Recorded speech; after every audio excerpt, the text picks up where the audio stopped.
para poder hablar del contrato comercial internacional, considero bastante importante tener en cuenta que este tipo de contratos tienen naturaleza mercantil y que presentan puntos de conexión entre dos o más países, es decir, involucran diferentes ordenamientos jurídicos.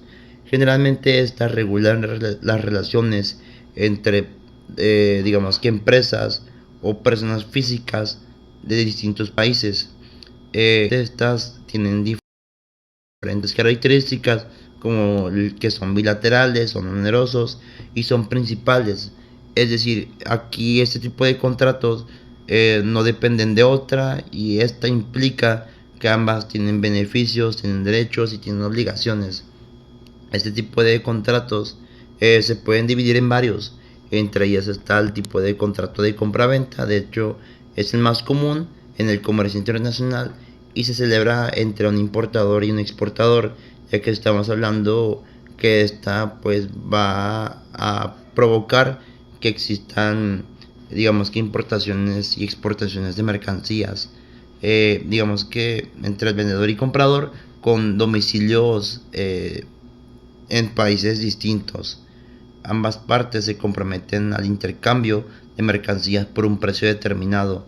Este tipo de contratos generalmente está regulado por la Convención de las Naciones Unidas sobre los contratos de compra-venta de mercaderías.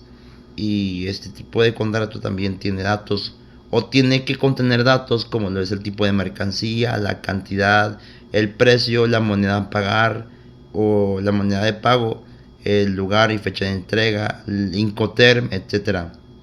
Y como todo contrato tiene obligaciones y derechos.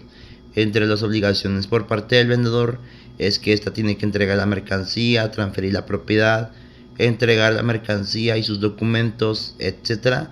Y por parte del comprador tiene obligaciones como el que pague el precio acordado de la mercancía, reciba las mercancías y que aplique, o en este caso, digamos que contrate el transporte en caso de que aplique esto de acuerdo ya al Incoterm que ellos digamos que acuerden.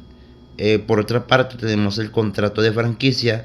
Este tipo de contrato permite que una persona física o moral llamada franquiciante ceda a otra llamada franquiciatario el derecho a explotar una marca comercial junto con su técnica, trabajo y conocimiento, como lo es el know-how o know-how. En este caso, pues, aunque ambas partes trabajan bajo la misma marca, son jurídica y económicamente independientes. Y un aspecto, digamos que muy esencial en caso de la resolución de conflictos o controversia, es que existan cláusulas donde incluya la elección del tribunal, la sumisión a arbitraje internacional, etcétera. Por otro lado, tenemos el contrato de distribución internacional. Este tipo de contrato donde una parte llamada proveedor concede a otra llamada distribuidor el derecho de promocionar y vender productos por cuenta propia dentro de un territorio determinado.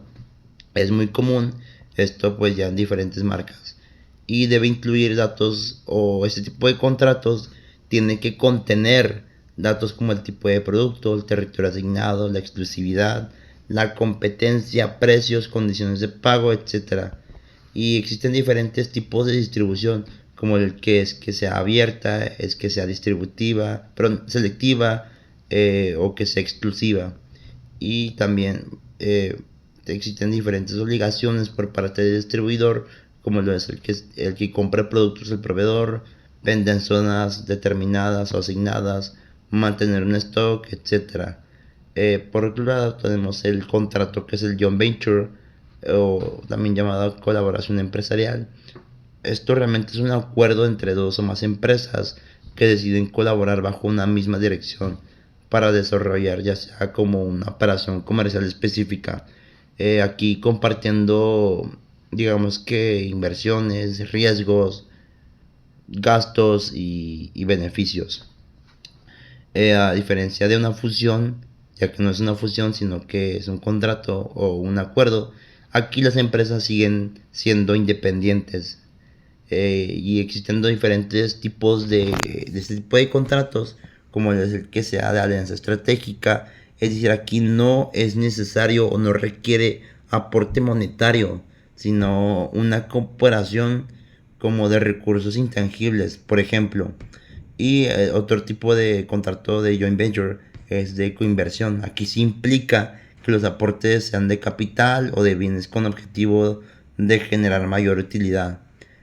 Por otro lado tenemos el contrato de software, este tipo de contrato donde el proveedor conserva los derechos de la propiedad del software mientras que el licenciatario tiene el derecho de uso. Existen diferentes tipos de este tipo de contrato, como el que sean permanentes, el temporal no exclusivo, está la perpetua no exclusiva y la exclusiva. Y estas se clasifican diferentes tipos, que sean a paquete, sean a medida o sean adaptados. Y ya por último tenemos el counter trade. Esta también es llamada de contracomercio. Y este tipo de contrato consiste en intercambiar bienes o servicios sin usar, digamos, que dinero directamente. Es como un trueque.